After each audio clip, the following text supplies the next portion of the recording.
As you can see, the impact of Andrew Jackson Higgins is big in our town, Columbus. But there is also plenty of interest in Seward, too. The current executive director of the Nebraska National Guard Museum helped organize the construction of the Higgins Memorial in Columbus. When he heard an authentic Higgins boat had been found in California, he dreamed about bringing it to his museum. In this story, we find out how local donors with a keen interest in the boat brought it here, and we learn about a new documentary that features the boat's journey. On Veterans Day this year, the Magnolia Network released a new documentary called Preserving the Last Higgins Boat. It tells the story of this Higgins boat that is now at the Nebraska National Guard Museum in Seward. It's kind of a culmination of how the boat got out of the lake, how it got to Eureka, how it was preserved, and how it was delivered here, and then it was featured in our July 4th Grand Parade, and then now it's here.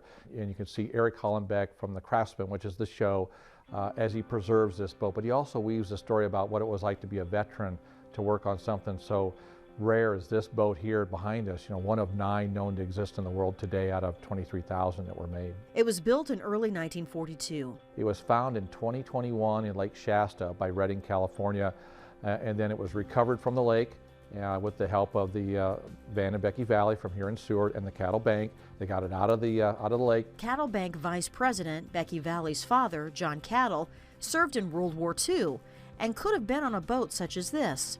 John Cattle was a leader of the bank in Seward for years. My dad had been in the service for 5 years in the 9th Division, and they had the numbers on this boat that they found, and it coincided when he was in Sicily. So right away we knew that it had to be here in Seward.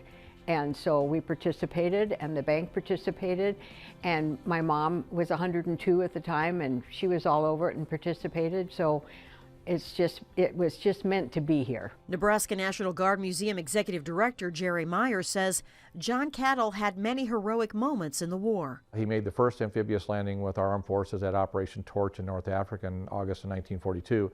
And then the 9th Infantry Division made a landing at Sicily in 1943, and that's where this boat landed. So, as part of that process, he was near where this boat landed.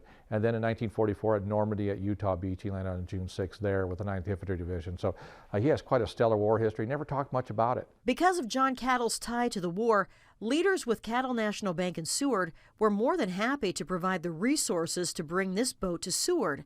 And now it's part of an important documentary that seems to bring the story full circle. On the documentary, they filmed it from above with drones, and it really is impressive. When it goes by the bank, you see the bank sign, and you see this go by. I think it kind of fit our story, our narrative about our 4th of July city and the Cattle Bank's role in bringing this boat here. There is a public showing of the documentary. Coming up on January 21st, it's a Sunday night here at Seward High School at 7 o'clock. We'll be showing that very documentary, so they'll stream it there at the high school, so you get an opportunity to see it. You get an opportunity to see some of the people that were behind the scenes with bringing the boat here. And on the 150th anniversary of the bank, it's clear that Cattle National Bank played a key role in giving this Higgins boat a new home in Seward.